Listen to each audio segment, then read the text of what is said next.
has decided to hold its winter Army maneuvers and war games in Wistful Vista this year, and the whole town is in a martial dither. And here, approaching the headquarters of the Commandant to offer his services as military advisor, we find Fibber, Lafayette, where are we, McGee.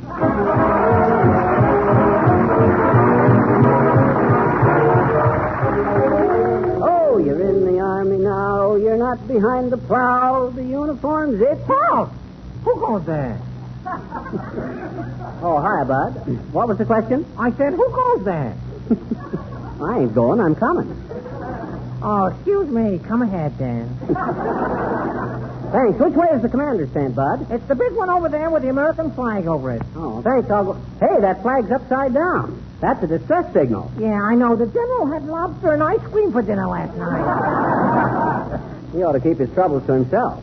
When I was a general in the Army, I had a flag tattooed on my stomach. Then when I got upset, my distress signals flew in private. How much obliged, Bud? Okay. Oh, you're in the Army now. You're not behind the plow. You'll never get rich. You'll sleep in a ditch. You're in the... Hey, Bud, is the general in? Yes, but he's busy with the chief of the cavalry. Oh, I see. Probably picking some winners at Hialeah. Well, tell him Major McGee retired is here to see him. Yes, sir. Ah, the good old Army. Them was the golden days. Gold braid on the arm, goldfish for dinner, and gold bricking all day long. Come in, Major McGee. Okay, Bud. Well, nice of them to put that door on this tent. Otherwise, nobody could tell I was entering. Hi, General. Good day. Did I understand the sentry to say that you were a retired officer, Mr. McGee, Bud. Fibber McGee. Late Major of the U.S. Marines, Air Service, Tank Corps, Cavalry, Engineers, Infantry, and all stuff like that there. How about intelligence? Oh, enough to get by. That's very good, yes. Major, this is Colonel Hackamore of our cavalry unit. Oh, hi, Colonel. Didn't we meet at old Fort Blunder in the Mexican campaign? I was never assigned to Fort Blunder. Well, neither was I. It's a small world, ain't it? Excuse me, Major McGee, but that is, we're in the midst of planning our maneuvers, and we're very busy. Oh, that's okay, General. The reason I come in is I thought you might want a military advisor, somebody familiar with the local territory. Well, Now, for instance, suppose you planned an attack on the opposing forces and marched across town to take them in the flank. Now, you wouldn't want to find your advanced guard smack dab up against a brewery or something. The fellow has something there, General. Yes. A very interesting thought, very interesting. You say you're retired, Major McGee? Yes, they retired me for insubordination. Is that so? What did you do? Well, one of the mules died, and they gave it a military funeral. They made all the officers face east while they played taps, and I wouldn't do it. I faced the other way. Well, why did you refuse to face the east? I'm a West Pointer. What campaigns did you serve in, Major McGee? Well, I served in Mexico, General. Pershing put me in personal charge of catching that Mexican bandit. Is that so? Mm-hmm. Well, how did he happen to do that? Well, a bunch of us officers was whooping it up at a soda fountain down on the border one night. And the soda jerk says, "What do you have, gents?" And I says, "I'll take vanilla." Well, Pershing heard me and thought he thought I said, "I'll take Villa." So he gave me the job. Sounds like just the man we need for the local maneuvers, General. I think so myself, Colonel. You're familiar with modern tactics, Major? Am I? Why, shucks, fellas. I was a master of military tactics when I was just a kid. Why, officers from all over the world used to come to our house to watch me play with my toy soldiers on the carpet. Carpet Tactics McGee, I was known as in them days. Carpet Tactics McGee, the calm and courageous captain of cavalry, quick to calculate a campaign to keep cruel killers from coming over and conquering our continent with crashing cannon, continually quizzing captives to collect confessions that could keep us coping with their conniving cohorts, and the keenest kid at cracking codes from the clattering caissons of Camp Custer to the clean-cut childies of cold Caledonia.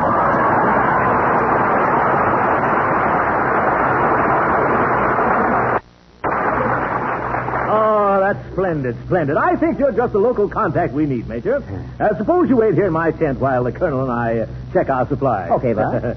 Come, Colonel. Righto, General. Well, here I am in the Army again, and I didn't even have to cough. Now, let's see. Come in. Well, what you want, sis? I'm a nurse in the hospital unit, sir. Well, then why ain't you in uniform? I'm supposed to be on leave of absence, sir. Now they want to cancel my leave during these maneuvers. Please don't let them.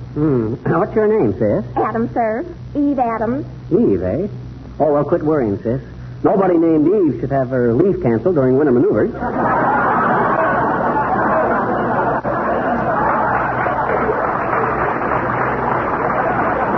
Thank you. Now, let's see. I guess I better glance over these papers. Commandant's headquarters, Major McGee speaking. What's that, Bud? Is that so? Well, send up 5 airplanes and have them spray the camp with paint remover. A fine army. They camouflaged 3 ammunition trucks so good they can't find them again. Lieutenant Novus reporting, sir. Oh, hi, Don. What you want? May I have a furlough, sir? Listen, Don, according to these papers, you're the 14th lieutenant that's asked for furlough in a period of 2 days. Interesting period, wasn't it?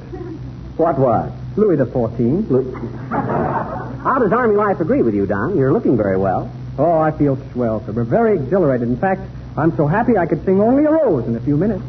It's a pretty clumsy introduction, but we got it in, didn't we? Yeah. Well, go ahead, Lieutenant Novus. Only a rose. That's well, Don. That was great, Don. And that Billy Mills' accompaniment was very good, too. I'll see that you boys get... Commandant's headquarters, Major McGee speaking. Oh, hi, Billy. Yes, I did. That was a beautiful accompaniment. What? What do you mean you want a promotion? What are you now, Mills? A major general? No, I'm sorry, Billy. I can't do it. Well, we just can't, that's all. This is the Johnson Wax program. How would it sound if we had a musical number presented by General Mills?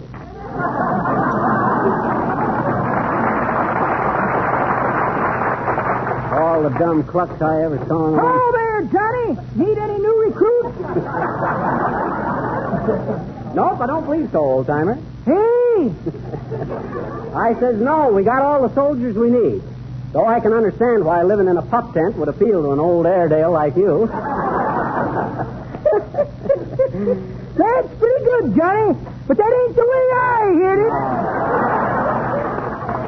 The way I heard it, one feller says to the other feller, he says, see where them southern planters are worried about the big cotton surplus. Is that so, says t'other feller. Why don't they get all the gals to wear cotton stockings? Can't do it, says the first feller. That way, both the cotton and the gal would be out on a limb. It just goes to show, Johnny, why gals like silk. It just goes to show.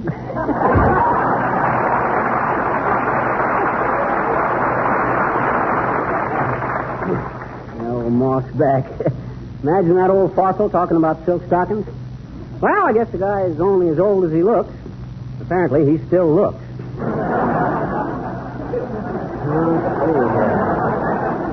Guess I better go out and inspect the camp so I know what's going on. Oh, you're in the Army now. You're not behind the plow. You'll never... Oh, hello there, soldier. Oh, gooey pooey. Where are you going with that suitcase? Me just got a fire from Army. Oh. Just got fired from the Army, eh? What for? Well, me camp a cook, see? Uh-huh. And me serve him hot dog for lunch, and me was out of mustard. So what? So me got the mustard out. Oh, I see. Was you a cook in civilian life, gooey pooey? Oh, sure. Can you take short orders? Uh-huh, can do. Okay, scram. Oh, you're in the Army now. Hey, what'd he call me? You're not behind the plow. You'll never get... Oh, how do you do, Miss McGee? Oh, hi, Mrs. Uppington. What you doing in this Army camp? Oh, I'm arranging a little dinner party, Miss McGee, for some of the officers. The higher officers, of course. Ooh, yes. The higher officers. Mm-hmm. I always says, Uppy, gold braid is where you find it. Yes. Yes, but I think it would be such a distinguished gathering. So military, you know. And it would be such a treat for them, too, Miss McGee, to meet in nice, clean, wholesome surroundings. Don't you think so, really? What do you mean, Uppy? Why, there's nothing cleaner than an officer's dining tent. Oh, but, Mr. McGee, when I made inquiries, I was told the officers were used to eating in their own mess.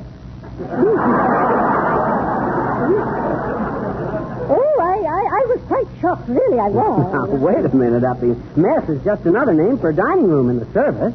Oh, really? Oh, sure. Oh, that is not Holland. Terrific. Oh, dear.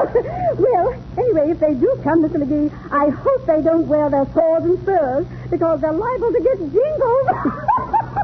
Oh, dear, I hope you won't think I'm just being a silly girl running after a uniform. Well, goodbye. Goodbye.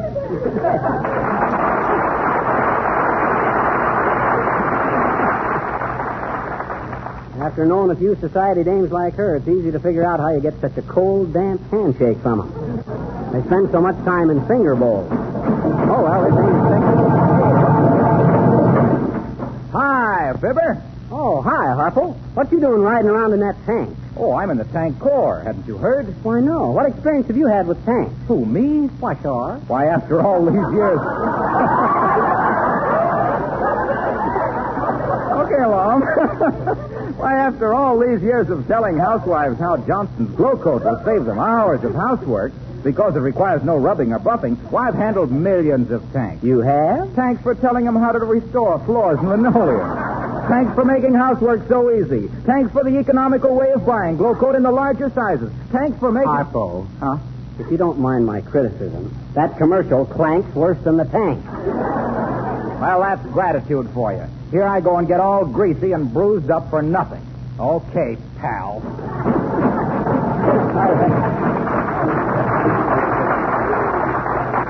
I'd have had him tossed in the guardhouse, only he'd have busted out with something about guarding houses against mars and scratches with Johnson's waxes.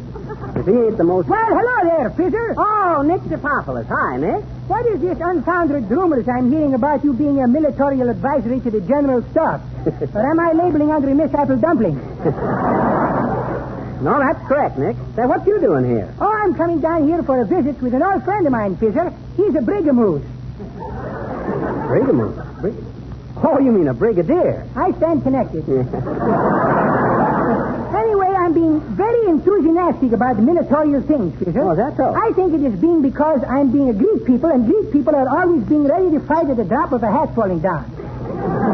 Yeah, the Greeks have quite a warlike history, haven't they? Wasn't Helen of Troy? Oh, sure. Helen of Troy was quite a cupid, Fisher. She had a purse which is shipping 1,000 launches. You mean she launched 1,000 ships? Have it my way. She was a very hysterical character, too. I'm reading a literary book about her last night, and it seems she's having a boyfriend who's calling himself by the name of Paris. You're probably not knowing about that, Fisher. If you would read more, you wouldn't be so illegitimate.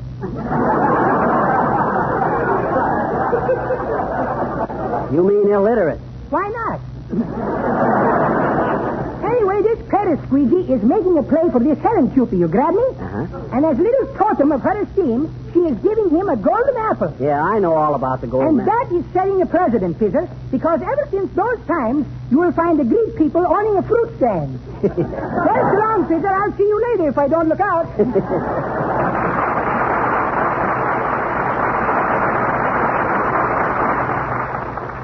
Trouble with that guy is he tried to cross an unabridged dictionary and fell in. Well, I better get on with this. Oh, there, Major McGee. We were looking for you. Oh, hi, General. What's up? Well, we're planning our campaign, Major. Just step into my tent, please. Okay. There you are. Now, here's our problem, Major. Uh-huh. We're dividing the army into two forces, the red and the blue. Here, take a look at my map. I have been. You need a shave, bud. No, I mean this military map. Now, you say that you're familiar with the local terrain. Why, shucks, General. I know this country like the back of my hand, with mittens on. What you want to know, bud? Here's the problem. Uh-huh. I propose to deploy the red forces in this area here.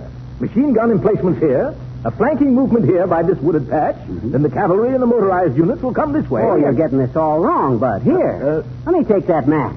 Give me a pencil. Now, sit down and relax. I'll figure out the tactics for you. Have a cigar? Thanks, I have one. You got two?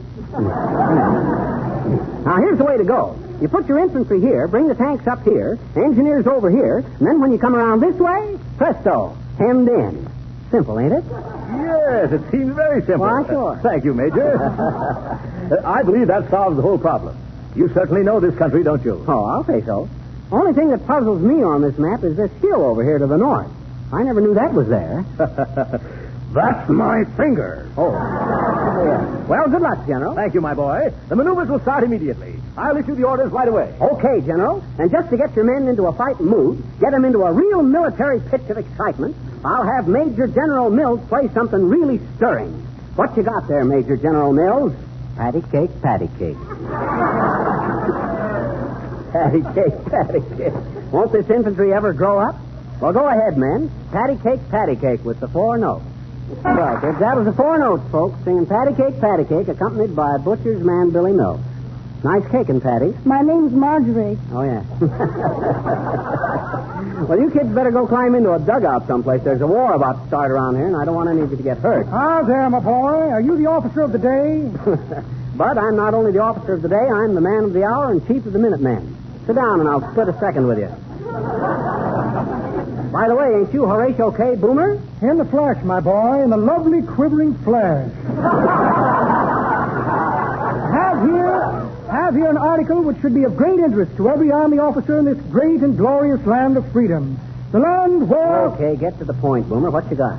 A Sam Brown belt with a roller skate attachment. You've heard the old aphorism, I have no doubt, that an army marches on its stomach. And this remarkable device will enable regiment after regiment to skim across hill and dale with a minimum amount of wear and tear on the bosom. Now, this article Listen, Boomer, you can't sell anything to this army unless you got authorization from the War Department. Ah, yes, authorization. I'm glad to show it to you, Rabbit Nose. Very happy to. Let me see now. Authorization. Where to put that authorization? Here's a small rat-tail file.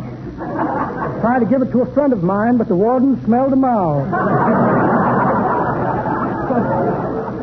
Autographed photo of Hetty Lamar.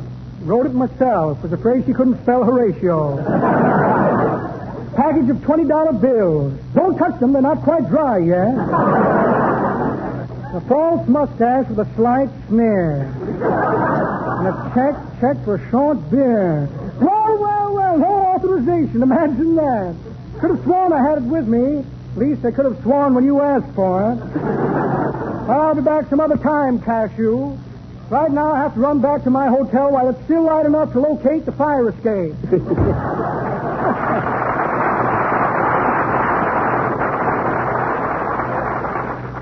That guy ever did have authorization. It must have been from the Secretary of the Ulterior. Uh-oh. The war started.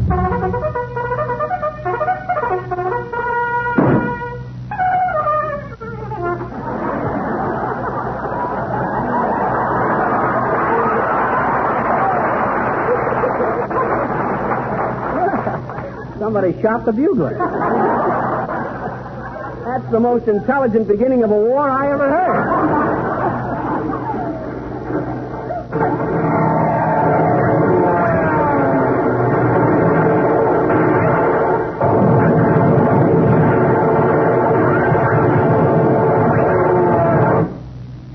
Pretty short war. I wonder what happened to that guy. Why did There he is, Ben! Put him under arrest. Who, me? What did I do? And you told me you were an authority on military tactics. Well? An authority on local geography. Throw him in the guardhouse, men. Now, wait a minute.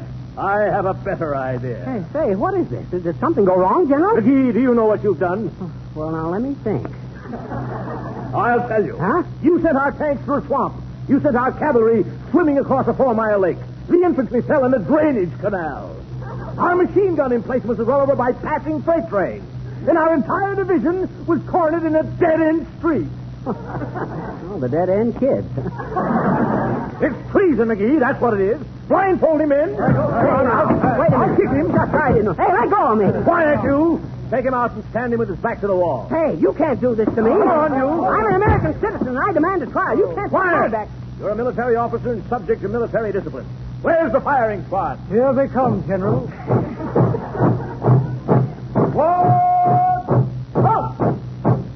You have a final cigarette, McGee? You better send for a carton, Bud. I'm a chain smoker. But listen, you can't do this to me. I'm a promise. Enough of this. Firing squad, attention. Oh, now listen, I didn't mean to do nothing. When I drop this handkerchief, fire. 1, Oh. 2, Oh, please don't do this. fire! Major McGee, your services are no longer required.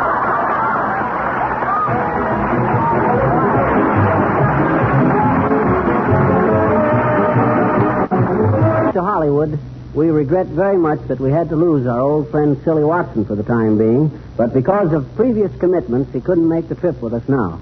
Although we hope he'll be back with us soon. Say, Fibber. What, Harpo? Is it true that we're going to have Zazu Pitts on our show again next week? Yes, it is, Harpo. I thought as long as this program tonight was full of cannons and shooting and stuff, kind of fortissimo, that next week we ought to go a little pizzicato.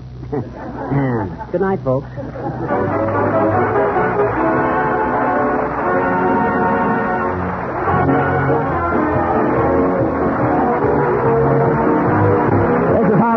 Speaking for the makers of Johnson's Wax and Johnson's Self-Polishing Glow Coat, Racine, Wisconsin, inviting you all to be with us again next week. Good night.